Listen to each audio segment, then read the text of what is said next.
Há trilhões de galáxias no universo. Cada uma contendo bilhões de estrelas, bilhões de planetas. E diante de tamanha grandeza, possivelmente não estamos sozinhos. Questionamentos sempre intrigam a humanidade. De onde viemos? Para onde iremos? E perante fenômenos de paranormalidade, experiências de quase morte, objetos voadores que desafiam as leis da natureza, perduram questionamentos se a consciência pode ir para outras dimensões, se há vida após a morte e além do nosso planeta. Nas palavras de Shakespeare, fica a certeza de que há mais mistérios entre o céu e a terra do que sonha nossa vã filosofia.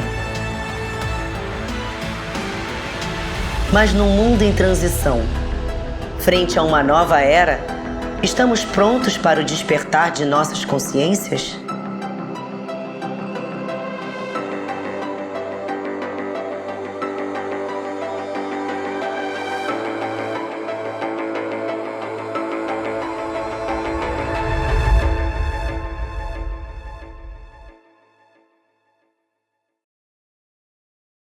Se não entrarmos numa guerra de extermínio nos próximos 50 anos, então nós podemos esperar realizações extraordinárias da ciência humana partindo da Lua.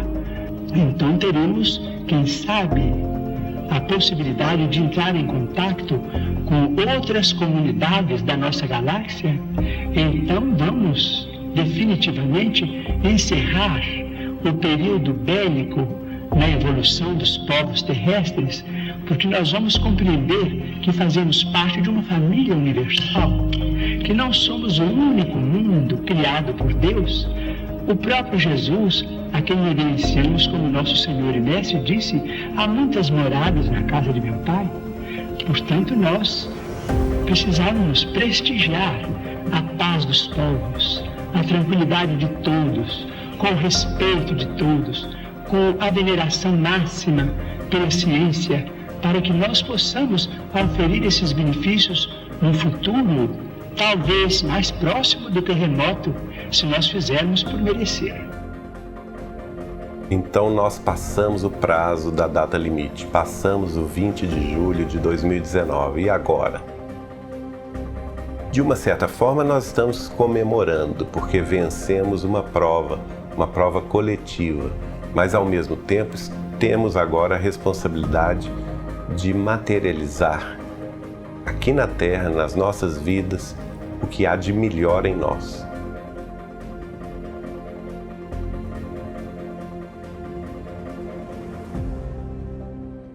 Na época da conversa minha com Chico Xavier, que foi em 1986, eu senti que o Chico era pessimista, no sentido de que ele achava que a humanidade terrestre, tendo em vista a corrida armamentista e o estocamento dessas armas nucleares, que um dia isso poderia explodir até por engano. E nós soubemos depois que já houve vários casos nesse sentido, né? De problemas tecnológicos, por exemplo. Houve um caso na Rússia em que os sistemas antiaéreos russos detectaram um ataque nuclear. E isso era falso. E por ação de um único comandante, ele acreditou que aquilo era um problema tecnológico e não levou à frente o contra-ataque. A humanidade foi salva.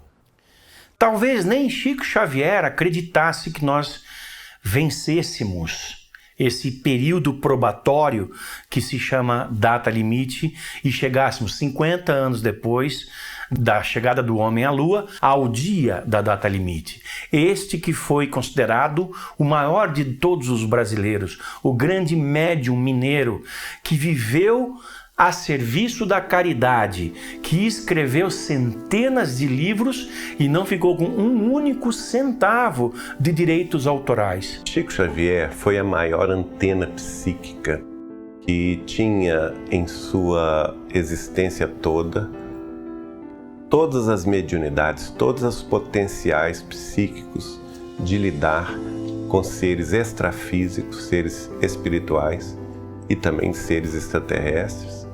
Ele focou o seu trabalho no que nós chamamos de psicografia, que são os escritos espirituais, através da mão dele. Desses escritos espirituais, foram publicados 530 livros. Então foi um homem extraordinário. E dentre essas potencialidades psíquicas dele, uma que se destaca e era, de certa forma, pouco conhecida e comentada, é a mediunidade presciência. Ele, quando teve a sua previsão, a sua predição de que a data limite estava instalada por esses outros povos cósmicos que eles chamavam de a nossa família cósmica, e que ela se encerraria 50 anos depois da chegada do homem à Lua, eu acho que ele não acreditava que nós pudéssemos vencer a condição que foi imposta para que isso se realizasse, que é a não destruição do planeta Terra por meios bélicos, em especial atômicos termonucleares.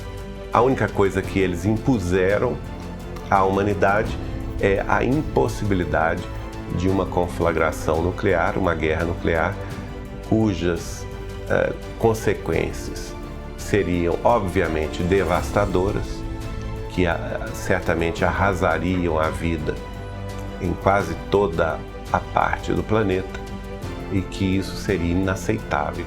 A data limite, ela estipulava a não autodestruição do homem por meios bélicos nucleares. De fato, isso não aconteceu.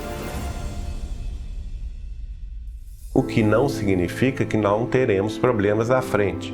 Os problemas continuam, persistem, e nós teremos mais condições de resolvê-los pelo avanço da concórdia e da paz mundial, e também pelo avanço da espiritualidade, que será o paradigma de definição do século XXI. Pois é, Chico Xavier vai me dizer que se a gente vencesse, como de fato vencemos, esse período de 50 anos, que teríamos realizações extraordinárias, inimagináveis.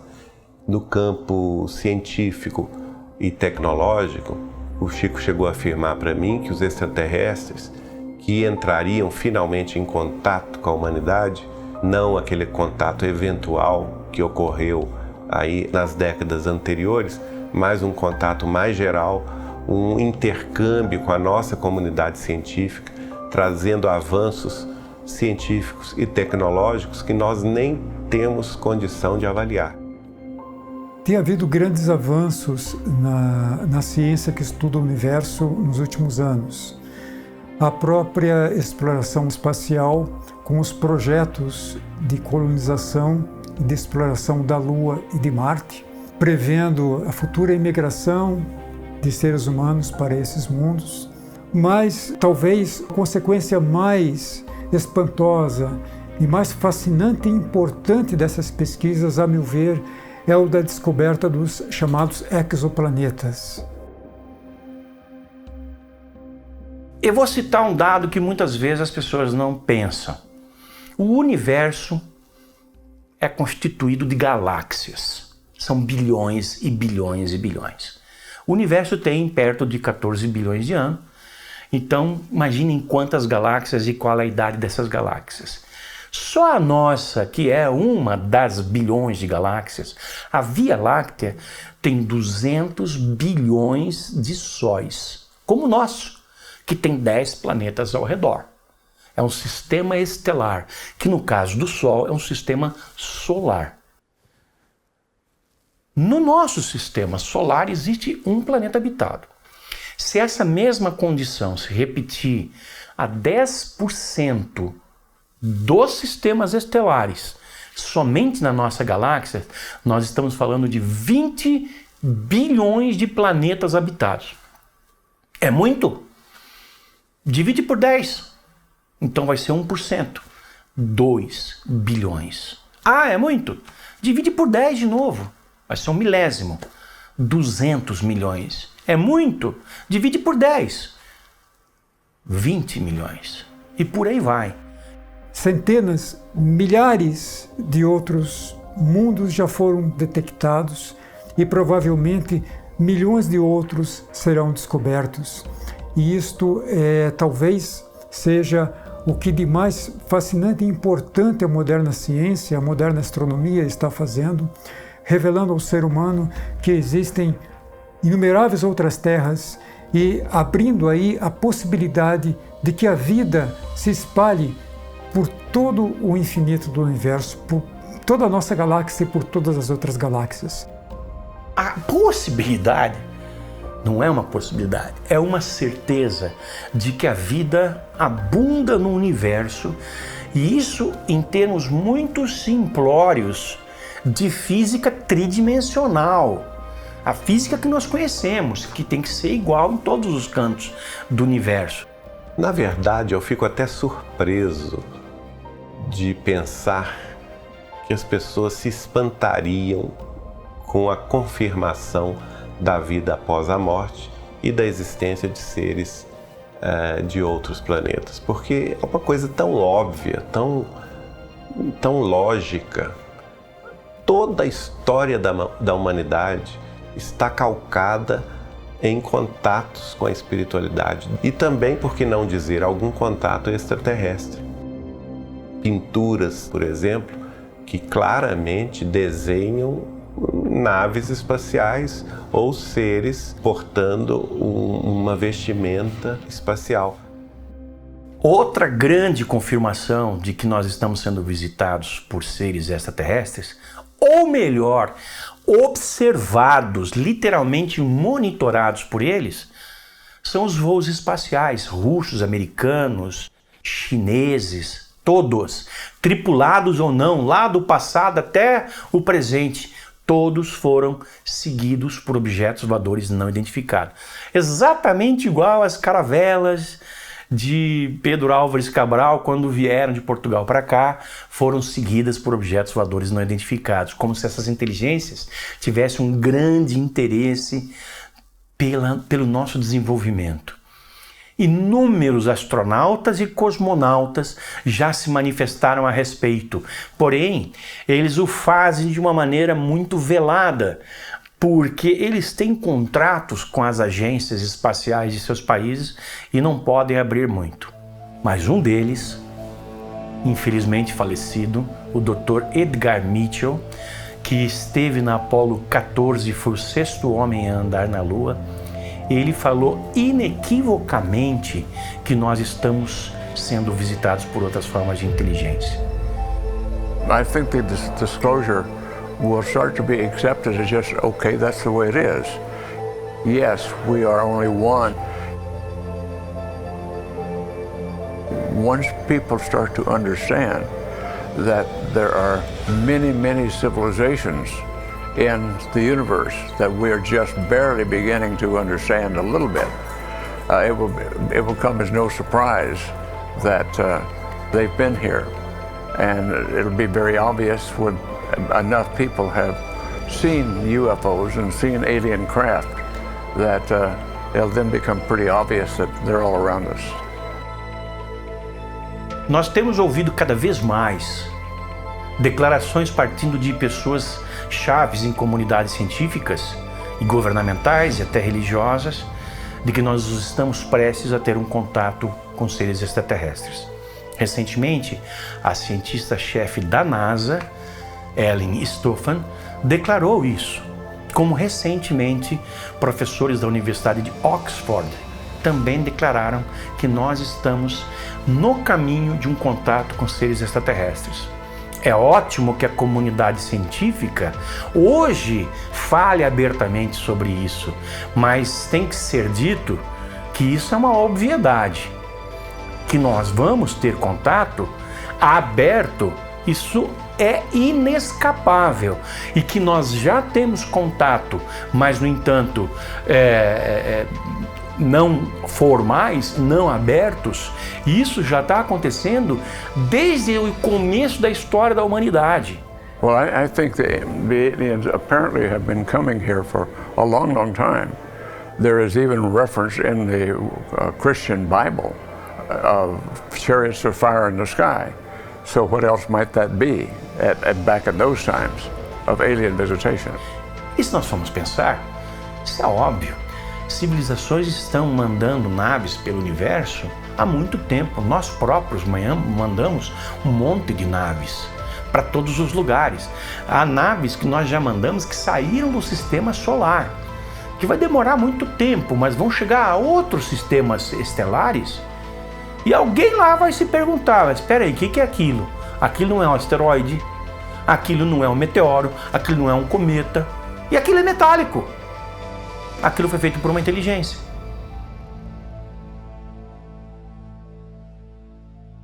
Vejam o que aconteceu tão recentemente. Há poucos meses foi descoberto um corpo gigantesco que tinha características estranhas. Ele entrou no sistema solar por um ângulo, como nunca outro um dia entrara. Ele se deteve, diminuiu sua velocidade, rotacionou sobre o seu eixo, acelerou e saiu do sistema solar.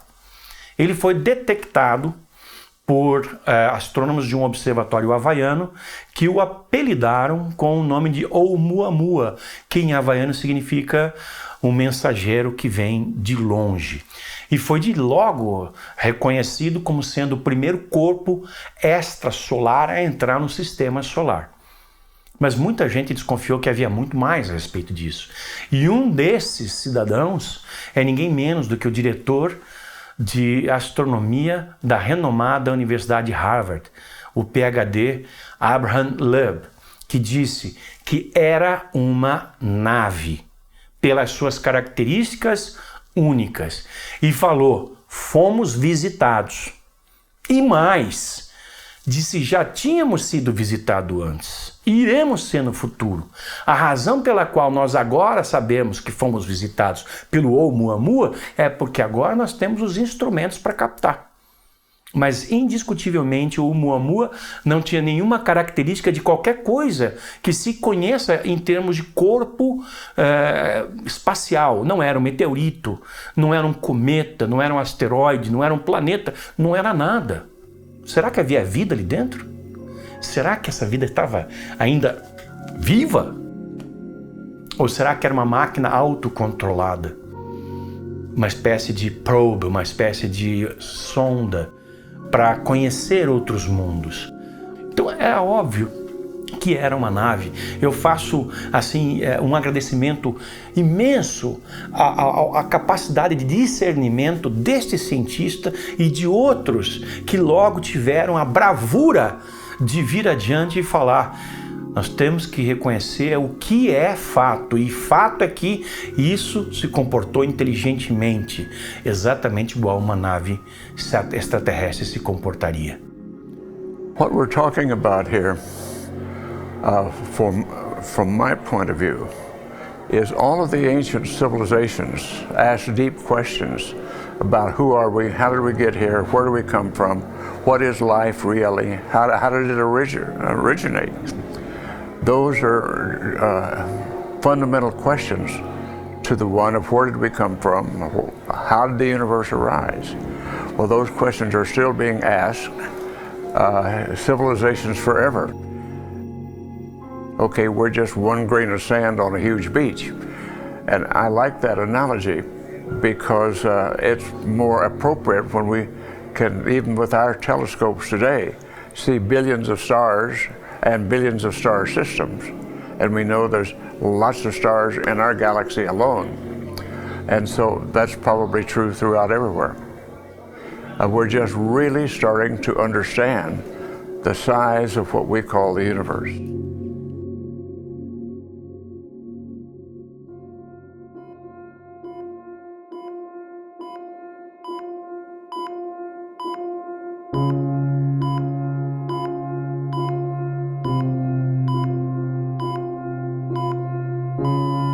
No dia 27 de setembro de 2005, quando eu tinha 19 anos, eu tive 2 AVCs no trabalho.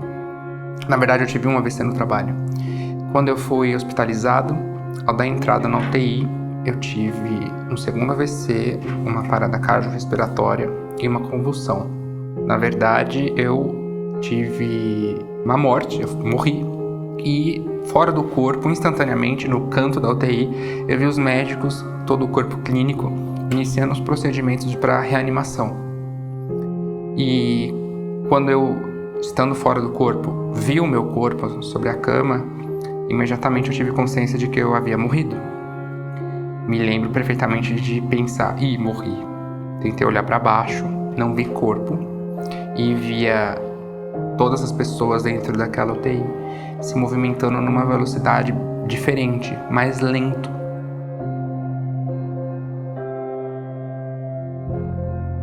A expressão EQM, a tradução dela, na verdade, a abreviatura dela é experiência de quase morte. Não é?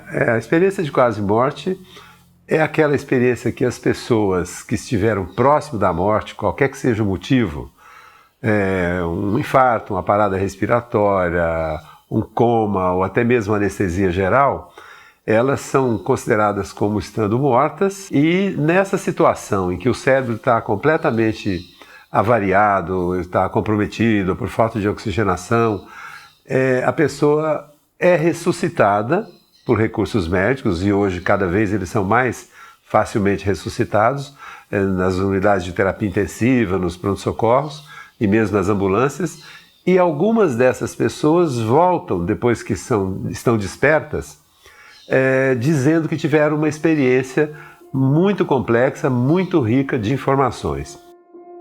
Nesse momento eu tive uma EQM, o início de uma experiência fora do corpo.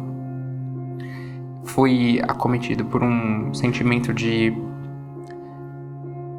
bondade, de paz, então eu me senti sugado, uma grande luz, um vórtice de luz, e eu acordei numa plataforma branca, num gramado enorme, uma plataforma como se fosse uma madeira, e acordei com uma pessoa do meu lado, do qual eu não vi o rosto, mas eu tinha total certeza de quem era. Era minha avó materna, que havia falecido muitos anos antes de eu nascer, eu não a conhecia aqui.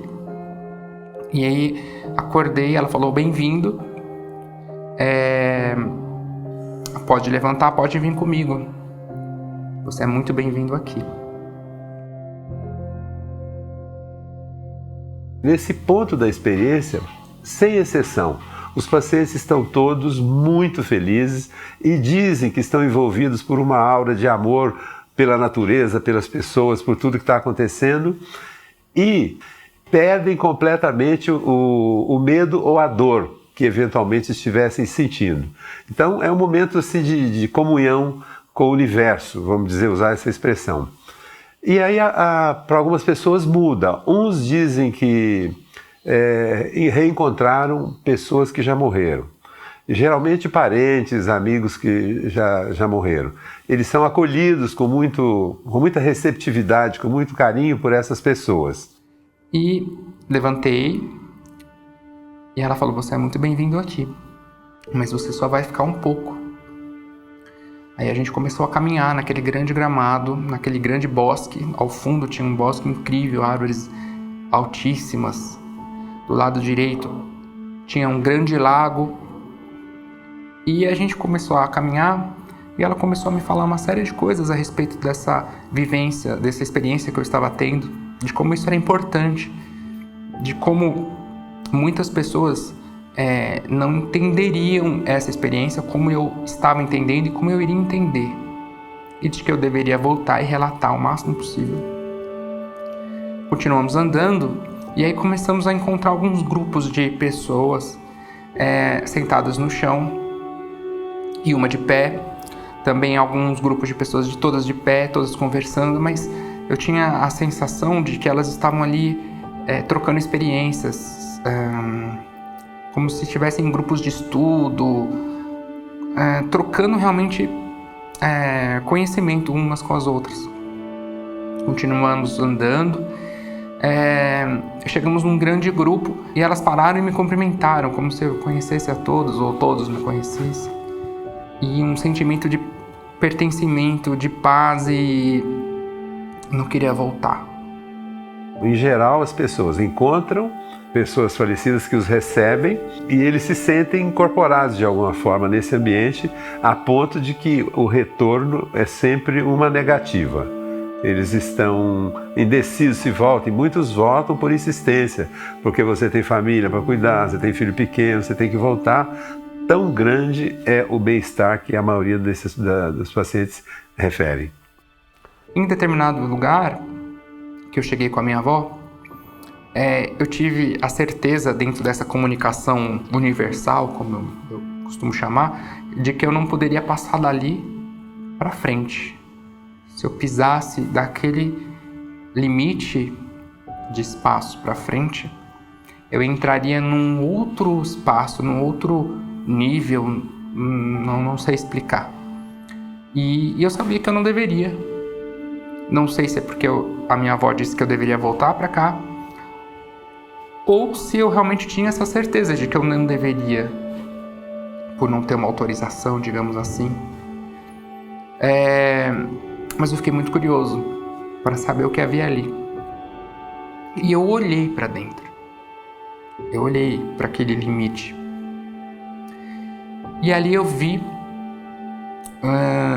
pessoas como eu havia visto a minha avó, como eu havia visto aquelas pessoas que estavam ali conversando, estudando, numa palestra, em estudos, ou simplesmente conversando, mas eu também vi formas de vidas que eu não sei explicar, que também me passavam esse sentimento de paz, de bondade, de pertencimento, de irmandade, mas que não são desse terceiro planeta aqui.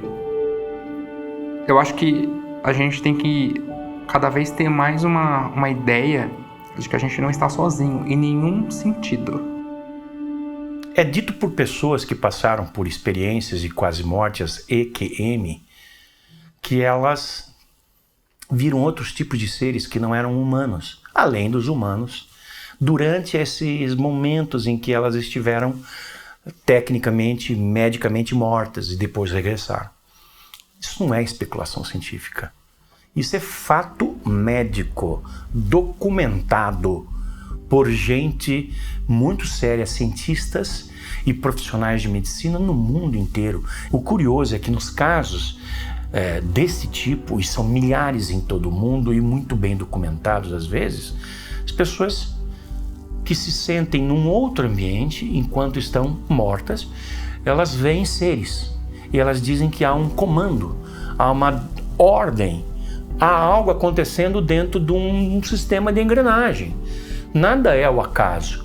E esses mentores atuam dizendo a ela, não, volte para o corpo, nós vamos fazer o possível para que você ainda aproveite mais alguns anos que estavam programados dentro da sua expectativa reencarnatória. Quando uma pessoa vai e alguém fala, não é sua hora ainda, você precisa voltar, isso é uma hierarquia. Tem alguém que sabe alguma coisa que você não sabe e está usando isso em seu favor. E o que a gente percebe também é uma coisa chamada amor. Sabe, isso é a coisa que eu poderia dizer, se eu for resumir em uma palavra, o que está presente em todas as experiências de quase morte, em todos os ensinamentos que eu percebi e que eu sinto que valem a pena saber, essa palavra, amor. Quando a gente olha para o funcionamento da vida, funcionamento do universo, de toda a constelação, funcionamento de um corpo humano, é impossível não atribuir tudo isso a uma inteligência milhões de vezes maior, que a gente nem consegue imaginar, calcular qual é essa inteligência, que governa tudo isso, que criou tudo isso. Quando nós falamos da intensidade do universo, de uma força cósmica, nós estamos falando dessa energia que iniciou tudo isso. Nós estamos falando da criação do mundo. Nós estamos falando de coisas que, por mais que a gente estude, nós não temos explicações. Chega num ponto que você fala, daqui eu não consigo entender mais. Como é que tudo começou? Para este ponto, quando a gente chega neste ponto, é a hora que a gente diz, só pode ser Deus. Não tem como negar.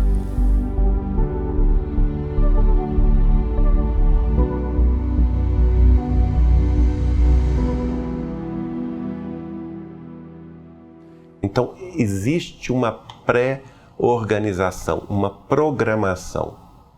E essa programação, ela pode ser alterada por nós. É uma programação que pode, por exemplo, ser apressada ou ser adiada. No campo do apressar essa programação, nós podemos dizer que a pessoa, durante a vida, ela pode atentar contra a própria vida. E aí tem um detalhe também que nós já tivemos na experiência de quase morte, que é a experiência de quase morte que ocorre com o suicida. O único caso que nós tivemos de suicídio, a experiência foi negativa. Ela foi negativa, ela ficou horrorizada e assim por diante. Mas há inúmeros relatos de que até mesmo a experiência de quase morte ocorrendo em suicidas, as pessoas são bem recebidas e recebem aquele calor, aquele amor e tal. O fato é que os pesquisadores de experiência de quase morte acham que a experiência de quase morte serve de terapia para o suicida, porque quem passou por uma experiência de quase morte na tentativa de suicídio não comete a segunda. Quer seja ela terrificante, como foi no nosso caso, quer seja ela benéfica, porque mostrou a ela que os problemas não serão resolvidos. Ela vai embora e ela carrega junto. Então é isso. Nós temos que ter essa consciência, que nós temos data de entrada pelo nascimento e temos também a data de saída pela desencarnação, pela morte. E, como Chico Xavier nos dizia, nós temos que aproveitar o máximo esses anos, não adiar nada. Tudo que for possível fazer em benefício do nosso aprimoramento. E aí, não sei quanto tempo, não sei realmente especificar, voltamos, demos a volta e voltamos para essa plataforma. Então ela disse, agora você tem que voltar. Eu lembro perfeitamente de pensar, mas eu não quero. Eu falei, mas você tem que voltar. Mas logo a gente se vê. E lembro de olhar para trás e quando eu, entre aspas, pisei nessa plataforma, eu fui sugado de novo, um sentimento de queda, que eu acho que todo mundo já sentiu isso enquanto dorme ou quando acorda, um sentimento muito forte de queda, e acordei de volta ao corpo. E eu tava muito ruim, né? Meu corpo tava muito ruim, passando por todo aquele problema em virtude dos AVCs, da parada cardiorrespiratória. Fiquei desacordado muito tempo. E já acordei no meu corpo com a total certeza dessa experiência. Muito diferente de um sonho, em que você aos poucos você vai esquecendo detalhes, isso vai sumindo na sua mente. Até hoje eu lembro dos detalhes, lembro perfeitamente de tudo. Tudo foi em Full HD. O que nós observamos é o seguinte, a saída fora do corpo, quer dizer, é a consciência que saiu. Nós não damos a isso nenhum caráter religioso, interpretação desse tipo. Se a pessoa pode assistir o que está acontecendo com ela enquanto ela está em coma numa UTI, ou enquanto ela está sofrendo uma reabilitação, então essa consciência não está naquele corpo, muito menos naquele cérebro que está avariado. Eu vou dar um exemplo para vocês. Tem um caso de um paciente que teve uma parada cardiorrespiratória num jardim próximo do hospital, foi levado para o hospital, imediatamente reabilitado, estava em coma, foi intubado. Na hora da intubação, eles viram, os médicos, que ele tinha uma prótese dentária, retiraram a prótese e guardaram. E o paciente teve um EQM e, depois que ele voltou, ele conta todo o histórico da reabilitação. Porque queria saber de onde estava a prótese dentária dele. Ninguém se lembrava disso, naquele tumulto de respiração, boca a boca, intubação, massagem cardíaca, vários paramédicos e vários médicos, ninguém se lembrava. E de repente passou um enfermeiro no corredor. Ele apontou o enfermeiro e falou assim, olha, ele que pegou minha prótese. E guardou num carrinho e descreveu um carrinho de anestesista. Assim, para espanto de todo mundo. Quer dizer, como é que ele pode ter visto isso? Então, aí é que a gente sempre entende. Então, a consciência aflorou, saiu daquele corpo. Ela pode existir sem o cérebro. É isso que as experiências científicas apontam, não é? E as EQM são os exemplos maiores desse tipo de experiência. Há um relato curioso que eu gostaria de mencionar aqui, é o seguinte, a experiência descrita pelo psiquiatra, o psicólogo Jung. O Jung trabalhou junto com Freud, né? No século XIX, é um dos psiquiatras mais reconhecidos. E na década de 40, Jung teve um infarto, foi para a UTI inconsciente e ele teve uma EQM. E na EQM dele, ele viaja imediatamente para fora da Terra. E ele vê, inclusive, o Oceano Índico, na época era o Ceilão, né? Ele viu o Ceilão do alto, numa distância que depois ele calculou para ter uma ideia da altura que ele chegou, da experiência de quase morte. E na década de 40, o Jung disse pela primeira vez que a Terra era azul. Nós só fomos saber que a Terra era azul vista do espaço na década de 60, com as primeiras viagens astronautas. Isso está no livro dele, né? No livro autobiográfico dele, Memórias, Sonhos e Reflexões. Então, na década de 40, sabíamos já que a Terra era azul pela EQM do Jung. E quando eu comecei a voltar a falar, eu já relatei isso para as pessoas, para os meus familiares, para o corpo clínico, para o meu neurologista, que ainda me atende. E todos eles confirmaram que tudo que eu havia relatado, tudo que eu havia visto fora do corpo, naquele momento da convulsão, do AVC, foi realmente tudo aquilo que aconteceu. Uma enfermeira começou a tentar fazer uma massagem cardíaca, uma outra tirou a minha mãe, que estava entrando para ver como eu estava, os médicos chegando, até onde eu fui, entre aspas, levado para aquele espaço, para aquele lugar. Tudo aquilo que eu havia relatado realmente tinha acontecido e eu já estava desacordado, podemos dizer assim. Uma coisa muito interessante é comparar a abordagem de um físico com a abordagem de um médico, por exemplo, sobre as experiências de quase morte. Enquanto os médicos, com toda a razão, fazem uma série de investigações comparando com todo o conhecimento que tem sobre o cérebro, eu digo que os físicos têm uma abordagem matemática. Que é o seguinte, até para falar sobre isso é importante vocês saberem um conhecimento muito presente no raciocínio de um físico, que diz o seguinte, e é assim que a ciência física evolui.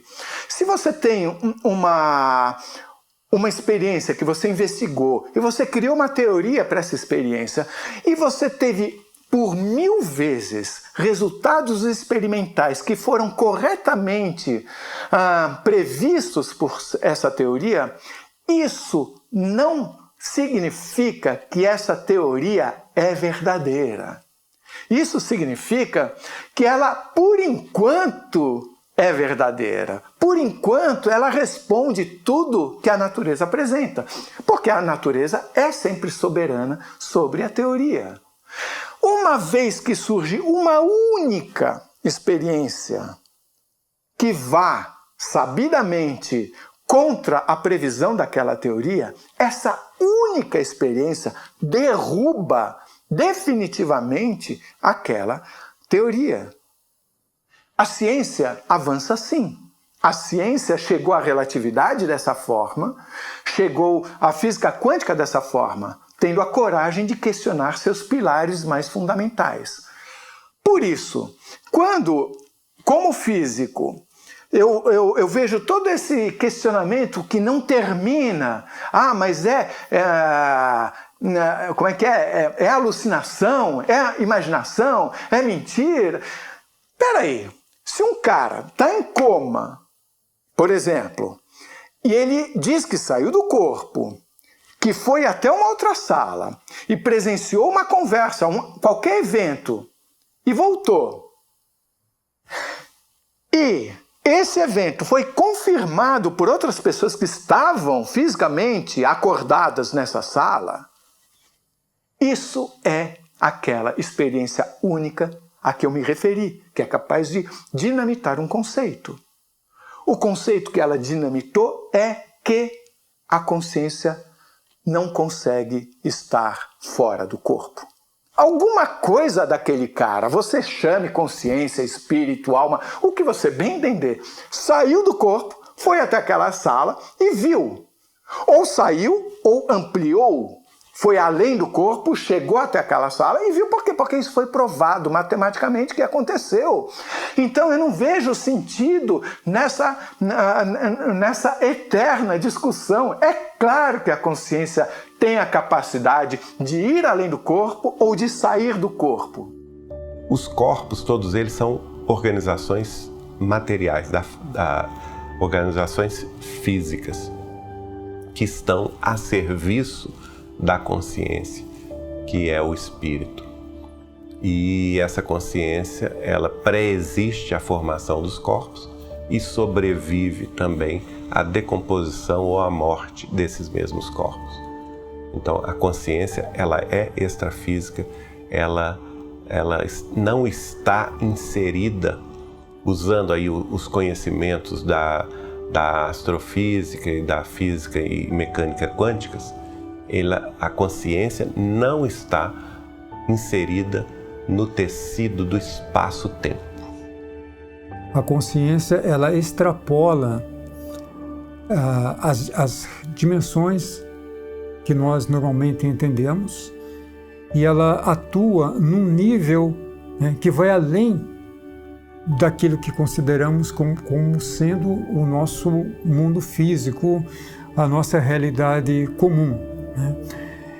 Trata-se de um campo, digamos assim, podemos conceituá-la como um campo de energia que não está subordinada ao universo físico. As mais diversas disciplinas científicas, inclusive a física quântica e a psicologia avançada, postulam que a consciência, ela é cósmica, que todos nós temos uma parte dela manifestada em nós, em cada um de nós. Não seria bem um inconsciente, mas um consciente coletivo. O ser humano usa uma pequena fração da sua capacidade cerebral. Se ele apenas dobrasse a capacidade, a utilização da sua capacidade cerebral, já seria um super ser humano. Imagine isso quando nós pudermos ocupar toda a nossa capacidade cerebral. Coisas como comunicação via mente, ou a chamada telepatia, é algo que os extraterrestres praticam e que nós um dia provavelmente praticaremos, porque já há pessoas que praticam. Já há pessoas que nasceram ou com um dom, enfim, que conseguem um contato com outras pessoas e com outras realidades conscienciais. I followed the work of Dr. J.B. Ryan at Duke University, who was a well-known parapsychologist in the 20th century, the latter part of the 20th century. And I modeled my experiments in space over what he had done in the laboratory. And interestingly enough, in space, at hundreds of thousands of miles out, we were getting a good result as he was getting next door to each other in the laboratory. So that shows that non-local connection of the quantum world is very vitally important. Então, o efeito não local, ele vem dizer para nós que não importa aonde você está, com quem você está, mas o que importa é de que maneira que a sua consciência está sendo acionada, a sua observação, o seu estudo, o seu interesse, as suas intenções. É como se nós formássemos verdadeiras ilhotas de comunicação.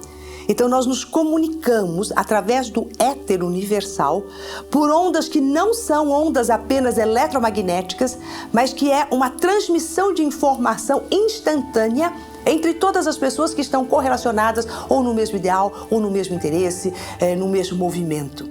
Eu acredito também num avanço exponencial na nossa capacidade de entendimento da consciência humana e das suas reais capacidades produtivas, o que a consciência humana poderá fazer. Porque vai ser a consciência humana que vai levar o ser, a civilização, a um novo patamar, a um novo futuro e uma nova espécie.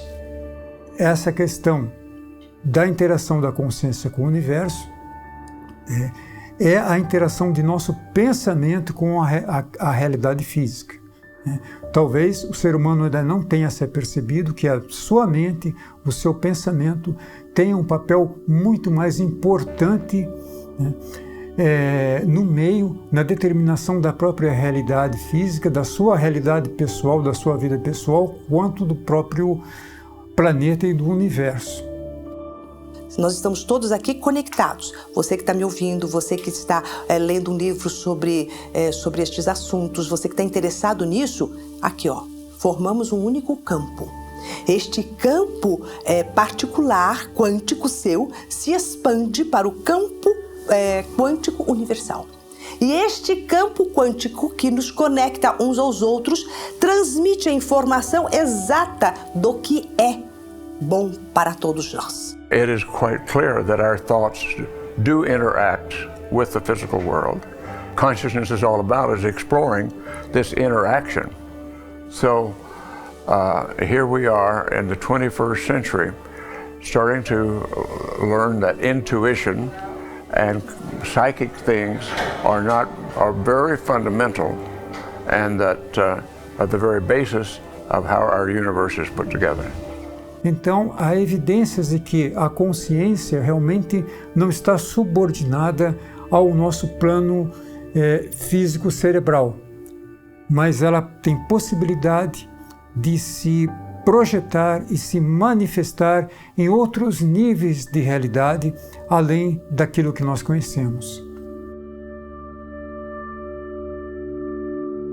O que é isso? São outras dimensões? O que é ser outras dimensões?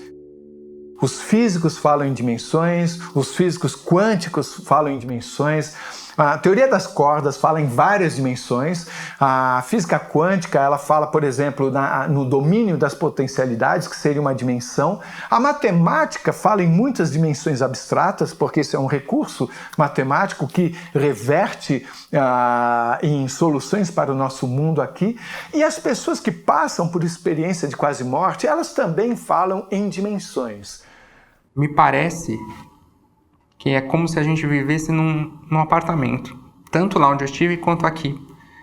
Essa ideia de viver num corredor, num andar, e ter certeza de que existem andares acima, onde as coisas acontecem, onde os seres vivem, para onde vão depois que saem dessa existência física, e também embaixo, incontáveis andares abaixo, incontáveis andares acima. Como se fossem individuais e independentes, mas que em algum momento e por algum motivo pudesse acontecer alguma comunicação entre esses andares. E quando isso acontece, dentro dessa minha certeza, dessa minha experiência, quando eu tinha 19 anos, quanto mais ocorre essa comunicação entre esses andares, entre esses mundos, mais esses mundos que se comunicam evoluem, melhoram, trocam informações e conhecimento. Eu acho que é justamente isso que a gente está começando a sentir, começando a acontecer com a gente aqui. É muito comum a sensação de conectividade. A sensação que dá é que todos nós estamos conectados com todas esses estágios das pessoas que estão aqui na hora que eu saio do corpo, das pessoas, quando eu saio da Terra, quando isso acontece, e eu sou recebido por pessoas, parece que todos somos um. Isso é uma coisa que se repete muito. Em uma psicografia que a minha filha falecida me mandou, ela comenta o seguinte: Pai, nós que gostamos dos mistérios do universo, não nos damos conta de quantas civilizações convivem simultaneamente na Terra. Quer dizer, em outras dimensões, outras civilizações habitando o nosso mesmo mundo? Como assim? A teoria das cordas, e hoje a teoria geral das cordas, proposta entre outros pelo cientista Michio Kaku, esclarece isso. As coisas estão sendo cada vez mais compreensíveis, mas nós, embora já estejamos caminhando, já não estamos mais rastejando como crianças, estamos dando nossos primeiros passos para o desenvolvimento de uma ciência que vai mudar os conceitos de tudo o que nós temos hoje, ainda hoje, quando os conceitos já são suficientemente avançados para a nossa compreensão.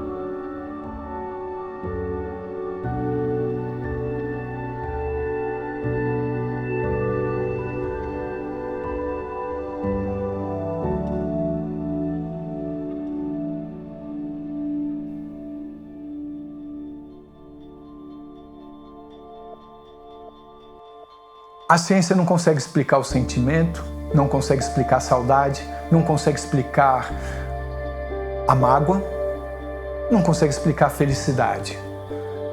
Mas a gente usa a ciência para tentar entender o que é existir. Parece que falta alguma coisa aí, né? Se um dia a ciência chegar a uma conclusão objetiva de que a vida não termina quando o corpo termina, sem dúvida isso terá uma importância para o conhecimento geral, para muita gente que nem pensa sobre o assunto. A simples perspectiva de nós sabermos que alguma coisa nossa sobrevive ao corpo físico deveria trazer um significado muito grande do ponto de vista filosófico e prático na vida, né? As pessoas agem egoisticamente, maldosamente, sem pensar que você poderá ter consequência disso ou que vai ter uma continuação. A experiência quase-morte mostra que há. Essa questão da vida pós-morte, às vezes as pessoas colocam isso como se fosse uma questão religiosa, uma crença. Será que é? Será que não é? E ficam nessa dúvida. E às vezes numa resistência muito grande em aceitar o que é. Isso não é uma questão religiosa, isso é uma questão de ciência, já é comprovado. Tem inúmeros casos de pessoas que tiveram experiências pós-morte, que relatam o que se passa lá, experiências de pessoas que também tiveram vidas anterior a esta vida, de umas vidas passadas, e que também relatam de uma forma científica, com dados comprovados. Então é uma resistência nossa ainda de ficar atribuindo a uma religião e falar assim, não, então isso eu não quero, isso aqui é uma crença. E por que a gente faz isso? Por que a gente não acredita piamente nisso que é? Por que essa resistência é tão grande? Porque nós temos que assumir a eternidade do nosso espírito. Por mais que a gente tema a morte, como se a morte colocasse um fim em tudo, também é uma espécie de uma absolvição. Então você pode fazer o que você quiser aqui, que você vai morrer mesmo. Na hora que morrer, tudo acabou. Então, para que ser bom, para que ser mal, se todo mundo vai morrer? Então, dá uma certa folguinha aqui. Não, você é eterno. Você não vai deixar de existir. O que vai deixar de existir é um corpo. Este corpo, ele fenece nesta dimensão da matéria que estamos. Mas a sua consciência, que é eterna, ela perdura. Não existe eternidade para o corpo, né, para a matéria. E a alma é eterna, primordial, perpétua, e ela não vai morrer quando o corpo vai morrer. Então isso mostra a nossa linha de pensamento que a vida é cíclica, né? E ela é sempre contínua, né? Eterna, a alma, no sentido, né? O corpo acaba, os elementos materiais. Eu acho que o que já está ocorrendo é pouco a pouco as pessoas estão sendo convencidas pelas evidências, né? De que não termina aqui. Então,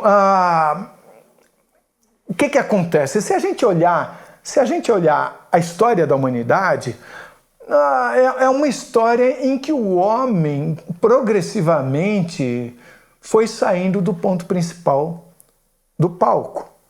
Teve um momento que ele nem considerava que era a existência do céu, um outro momento em que ele achava que tudo girava em torno dele, Teve um outro momento em que ele descobriu que o Sol, nós giramos em torno do Sol, e depois ele descobre que o sistema solar gira em torno de uma outra coisa, que é a Via Láctea, e de repente a Via Láctea gira em torno de outra coisa. Mas tudo isso, ao mesmo tempo em que o homem foi se acostumando pouco a pouco a sair do centro das atenções do universo, e essa descoberta de que a coisa não termina aqui pode, de uma certa forma, fazer com que o homem perceba que, se ele não é o centro do universo, ele está ligado ao universo inteiro. Então isso pode fazer com que o homem perceba que, quando ele está ligado ao universo inteiro, ele não pode fazer mal para o próximo, porque quando ele faz mal para o próximo ou para o próprio planeta, ele está fazendo mal a si próprio. Para nós compreendermos isso, e como efeito dessa própria compreensão, a receita é caseira. Nós temos sempre que buscar ser melhores seres humanos. Eu tenho que ser melhor ser humano para mim, para a minha família, para os meus amigos, para a minha comunidade, para o meu país, para o meu planeta. Conhecer melhor esse planeta, tratar melhor esse planeta, tratar melhor as pessoas, combater as injustiças, fazer com que o mundo seja melhor. Eu tenho que ser a mudança que eu quero no mundo. A ufologia, no fundo, pretende isso. Pretende que as pessoas, compreendendo que não estamos sós no universo e que um dia vamos conviver com civilizações tão mais avançadas do que nós, teremos que nós mesmos sermos melhores pessoas.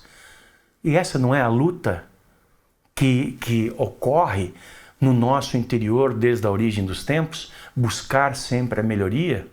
Mas isso tem que ser global. Nós temos que fazer isso individualmente e coletivamente. A humanidade precisa estar ciente de que necessita melhorar enquanto espécie. Quando Chico Xavier falou no segundo programa Pinga Fogo, na TV Tupi em São Paulo, no dia 21 de dezembro de 1971, que Emmanuel afirma que a Terra será um mundo regenerado em 2057, ele também fez uma pausa, uma advertência, porque ele colocou aí na questão um mas. Mas, para que isso ocorra, será necessário um aceleramento do processo de mudança, do próprio progresso da humanidade, da própria organização socioeconômica, política, social, científica, tecnológica e também da espiritualidade em relação a essas mudanças.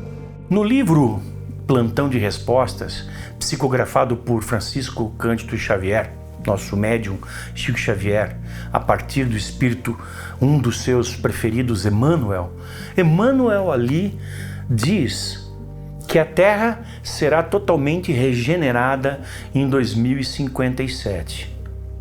É bastante tempo para nós esperarmos isso acontecer. Mas será que é tempo suficiente para que nós possamos de fato nos regenerar? Para que nós possamos resolver os problemas tão graves que nos afligem? Hoje nós podemos listar uma quantidade imensa de situações que contrariam qualquer princípio minimamente humano, sendo praticados por toda sorte de governos, de indústrias, enfim, de instituições, de entes religiosos, etc. tal, em detrimento da população planetária. Consertar isso, como, por exemplo, resolver o problema da baixa nutrição, resolver o problema das guerras, dos desentendimentos, será que isso é possível? Eu torço para que sim. De fato, se a gente olhar a história da humanidade, é muito pouco tempo para tantas mudanças. Mas o Chico indicou que haveria sim um processo de mudanças nas estruturas da sociedade, de tal forma que essa mudança viria num processo acelerado. Então vamos aí, eu suspeito que a ciência terá um fator preponderante com as novas descobertas e certamente pela própria revelação do Chico, a chegada de civilizações extraterrestres mais avançadas, a contribuição que eles trarão com seus avanços científicos e tecnológicos também será um fator primordial. Nossa, eu acho que isso é a coisa mais incrível que poderia acontecer, né? A gente conhecer outra espécie de ser vivo de outro planeta. Caramba, que coisa mágica. Será que isso seria suficiente para acabar com a ordem mundial das coisas, né? Será que a visita de seres extraterrestres seria o suficiente para balançar a ordem não natural, né? Mas a ordem inventada das coisas que a gente vê como natural? Eu acho que a situação do planeta é um espelho da situação da civilização. Acho que a gente precisa repensar tudo. Eu iniciei minha busca aos 12 anos. O que é? Existe alguma coisa? Hoje, eu não tenho dúvida nenhuma, de que na hora que esse corpo morrer, o Carlos continua. Talvez com outro nome, talvez de outro jeito, não sei. Mas eu acho que no meio de todas essas dúvidas, se nós queremos entender que somos todos interligados, se nós queremos pensar no bem-estar dos nossos filhos, dos nossos netos, se nós queremos pensar no bem-estar de todas aquelas pessoas que nós não conhecemos, mas são ligadas a nós, e essa ligação tem muito a ver com essa palavra amor, porque nós somos eles e eles são nós, nós precisamos, enquanto é tempo, o quanto antes e o máximo que pudermos, repensar os nossos valores para construirmos uma civilização que seja feliz, amiga e amiga do planeta também. Eu acredito que todos os problemas do mundo hoje, todos, a tristeza, a raiva, o racismo, a intolerância, todos os problemas do mundo, eu acho que estão conectados à empatia, à falta de empatia. Então, eu acho que hoje para o mundo trabalhar melhor e funcionar melhor, cada um tem que começar a trabalhar a sua empatia pelo outro. Entender quais são as necessidades do outro, o que o outro precisa. Não tentar tratar o outro como a gente gostaria de ser tratado, porque as pessoas são diferentes, elas têm desejos diferentes. Então, você respeitar o desejo, a vontade, a forma do outro de ver o mundo, a forma dele de amar e de ser feliz é diferente da nossa. Esse respeito, a partir do momento que ele começa, ele se estende a você e se estende às pessoas que você ama. Então, tudo entra numa grande harmonia. Eu acho que o grande segredo do mundo realmente está nesse trabalho da empatia. O nosso mundo está como está porque nós ainda não entendemos que não somos seres individualizados no sentido de apartados um do outro. E que não existe absolutamente nada que um ser humano venha fazer que não repercute no outro. Então é quase que impossível imaginar uma pessoa que vai fazer alguma coisa e vai pensar só em si, não vai pensar no que isso iria ser de bom para o outro. Porque essa é a maneira que a gente teria que estar o tempo inteiro vivendo. Então, quando nós falamos de um altruísmo, quer dizer, eu deixo de pensar só em mim, penso no todo, porque sei que estou inserido neste todo. A pessoa que é egoísta, no sentido de viver só, pensando nela como se ela fosse uma ilha isolada de tudo mais, é uma pessoa totalmente cega e que não entendeu que o universo entende apenas o nós. Ele não vê você sozinho, ele vê o nós. E neste nós é que você consegue construir e atrair coisas bacanas para você. Não só a nossa família. Eu vou ajudar minha mãe, vou ajudar meu pai, meu filho, meu irmão a ser uma pessoa melhor, vou me ajudar. Mas e a pessoa que você não conhece? O seu vizinho? Essa pessoa da rua? É isso que a gente precisa entender. Essa pessoa que a gente não conhece, uma pessoa que está lá do outro lado do planeta, ela não é tão diferente da gente, de você próprio, de mim. Nós somos uma mesma espécie. E a gente tem que entender, enquanto seres pensantes, Qual é o nosso objetivo em comum? Tem uma frase que há muito tempo já dizia isso, e é a frase mais dita, mas é a frase menos colocada em prática, porque é muito difícil, que é amar o próximo como a ti mesmo. Este amor mais amplo, este amor universal, onde você não olha a quem nem o que, mas simplesmente por ser mais um ser humano, você já exala o sentimento bom para com ele. Isso é um exercício que a gente tem que fazer. Isso ainda está no mundo dos ideais do ser humano. Eu acho que essa não é ainda uma conquista real nossa. Talvez uma ou outra pessoa possa ter conquistado isso. Nós estamos neste caminho de construir realmente o que seja ser solidário, o que seja ser fraterno, né, para podermos sentir e viver nessa excelência do amor. E para que a gente possa chegar ali enquanto aprendizes, a gente tem um caminho. E o caminho é o caminho das virtudes. Então, de que maneira que eu chego no ápice do amor universal, de amar qualquer ser humano, independente do seu credo, raça, cor, cultura, seja lá o que for? Como é que eu posso? Esse desenvolver desde a compaixão, do bom humor, da lealdade, da paciência, da tolerância. São todas essas virtudes. E o que é virtudes? Virtudes é a nossa disposição em praticar o bem. Olha só que eu falei, disposição em praticar o bem.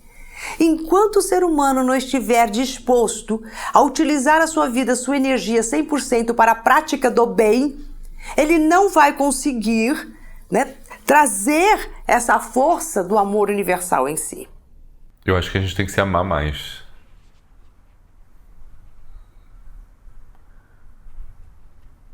Olhar uns para os outros com gentileza. Já é difícil olhar uns para os outros, né? Começar a olhar uns para os outros mesmo, olhar no olho do outro. Agradecer por um serviço bem feito, ou por ter abrido a porta, ou qualquer coisa que o valha. Dar bom dia. São coisas poderosas. Com licença. Mas olhando para a pessoa, com licença. Com licença. Por favor, obrigado. Eu acho que são palavras que giram em torno da palavra amor. O amor que ama todos indistintamente, mostrando-nos que nós somos irmãos uns dos outros, filhos do mesmo Pai, independentemente de religião, de crença, de muros de separatividade, de política, de economia, de situação social, de vivência aqui na Terra, de conhecimentos, de riquezas, independentemente de tudo, onde quer que nos encontremos, somos todos irmãos uns dos outros, seres humanos. Então nós precisamos buscar essa humanidade. E ao buscar essa humanidade em nós, não existe outro caminho senão o caminho da autorreforma, da reforma íntima, da introspecção conosco. Porque cada um de nós sabe muito bem o seu ponto de mudança, aquilo que nós precisamos mudar, aquilo que nós ainda não somos bons dentro de nós. Conhecer a nós mesmos, ela parte do âmbito de como você se relaciona com outro ser humano. É através das relações que nós passamos a nos conhecer melhor. E daí o primeiro caminho para você entrar nessa sua reforma íntima, nesse seu autoconhecimento, é vasculhar e analisar como estão as suas relações. A única construção de um mundo melhor é a gente mergulhar, né? Sair dessa compreensão que a gente não entende, que é o macrocosmo, e voltar para o nosso microcosmo, nos conhecendo o nosso mundo, o nosso pensar, nossa mente, nossa inteligência, se voltando para a nossa consciência interior, a gente vai reconhecer, ver Deus, né? E a todos. É muito fácil a gente querer mudar o mundo e querer mudar as pessoas quando a gente não tem a capacidade de fazer essa transformação dentro da gente. O trabalho de transformação pessoal, ele é um trabalho diário e ele é para o resto da vida. Às vezes a gente acha que evoluiu bastante, que a gente melhorou bastante e a gente identifica muito fácil o problema no outro. E eu entendo que cada vez que a gente se conecta com um problema no outro, aquele problema que o outro, que incomoda na gente, né, que está no outro, é um problema que está dentro da gente de alguma forma, que incomoda a gente de alguma forma. Então, porque se não incomodasse tanto o problema do outro, ele não estaria dentro da gente. Eu acho que esse trabalho que é feito do lado de fora do mundo começa dentro da gente e conectar no positivo, mais do que no negativo. É muito mais fácil a gente conectar no negativo. Então, o exercício é diário, é particular e ele tem que ser em busca desse positivo, dessa luz. Always bring the bright side of life, né? Traga sempre o lado bom da vida, né? E há uma forma de olhar para a pior coisa da melhor forma, né? E eu acho que isso move montanhas. A gente tem olhado até para as coisas boas de forma triste, depreciativa às vezes, né? Muito julgamento. Eu acho que isso vai nos afastando cada vez mais daquilo que a gente quer no final das contas, que é ser feliz nesse mundo, né? Nesse plano, enfim. Quanto mais você vibra no positivo, mais as pessoas ao seu redor vão vibrar no positivo e essa vibração ela vai se estender. Esse mundo dos sonhos, ele existe. Só que ele só vai se acender a hora que todos nós decidirmos que é isso que a gente realmente quer para a nossa vida. Essa mesma maioria do bem, Chico Xavier acreditava e falava conosco que nós podemos alcançá-la, principalmente através da meditação e da oração, da nossa ligação com os planos superiores, para que a gente tivesse também deles força, coragem e perseverança em seguir este caminho de regeneração. Então, se nós quisermos realmente fazer jus, né, nesse despertar, né, resgatarmos a nossa verdadeira identidade de paz, como na canção de São Francisco, né? É dando que se recebe, né? E é perdoando que se é perdoado. E é morrendo que se vive para a vida eterna. Então, a oração e os mantras, no contexto geral, é nosso verdadeiro despertar. O despertar, ele é de dentro para fora e ele é muito individual, muito particular. Cada pessoa tem o seu tempo para despertar, o seu momento e a sua forma de despertar. Então, quando a gente desperta, a vontade que a gente tem é de despertar o mundo. E às vezes é difícil essa paciência de você entender que cada pessoa tem o seu tempo. Porque parece uma coisa muito óbvia. Parece muito claro e muito fácil de se fazer. Só que a gente só consegue enxergar e entender quando a gente desperta. Então é como se acordasse realmente uma sementinha que está dentro da gente e a gente abrisse o olho e enxergasse um novo mundo. E eu acho que quando a gente desperta, cabe a nós tentar despertar essa luz que existe dentro de cada pessoa, né? Nós estamos num momento muito mágico do nosso mundo, né? Eu me sinto privilegiada de estar viva nessa época, assim como você também, porque são tantas descobertas, são tantas coisas sendo abertas na nossa mente, na nossa consciência. A consciência que nós temos hoje, os nossos avós não tinham. As informações que nós temos hoje, eles também não tinham. Agora, o que nós vamos fazer com todas essas informações? Porque quanto maior é o nosso conhecimento, maior é a nossa responsabilidade. Então, sentir e perceber o quanto que você é responsável por tudo que você já ouviu e já leu. Desde esse efeito não local, das coisas acontecerem no exato momento, da importância de você manter a sua vibração, os seus pensamentos, do quanto que não dá mais para a gente levar a vida de uma forma egoísta, mas que nós temos que ter na veia esse altruísmo e essa disposição em amar as pessoas, a disposição em sermos seres virtuosos. Tudo isso faz com que você realmente olhe para a vida, para as situações e diz assim: não dá mais para eu cruzar meus braços, não dá mais para eu ficar sem fazer nada, não dá mais para eu me vitimizar, nem para eu ficar aqui cruzando os braços e achando que o errado está todo mundo. Nós estamos todos aqui no palco da vida e todos nós trazemos toda a informação dos nossos antepassados, toda a experiência que eles tiveram. Nós trazemos hoje todo o estudo e informações que estão sendo espalhadas por todas as pessoas.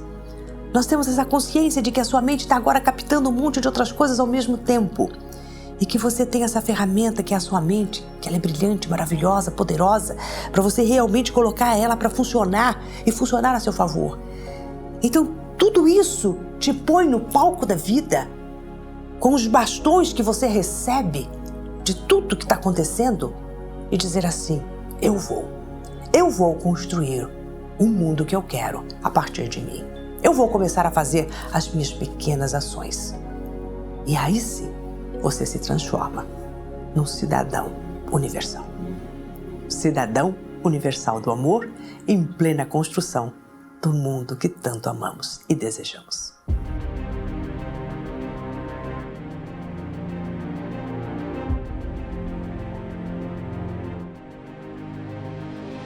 Tic-tac. O relógio do novo tempo se inicia agora. O amanhã de um mundo melhor começa agora. A felicidade não depende de nada. Você faz agora. Dê a volta por cima. Refaça. Reapreenda. Recicle. Agora. Perdoe os amigos e os inimigos. Agora. Ame sem exceções. Agora. Obrigado. Desculpa. Bom dia. Agora. Eu te aceito assim como você é. Não julgo o seu caminhar, suas batalhas. E a cada despertar, nós temos uma folha em branco.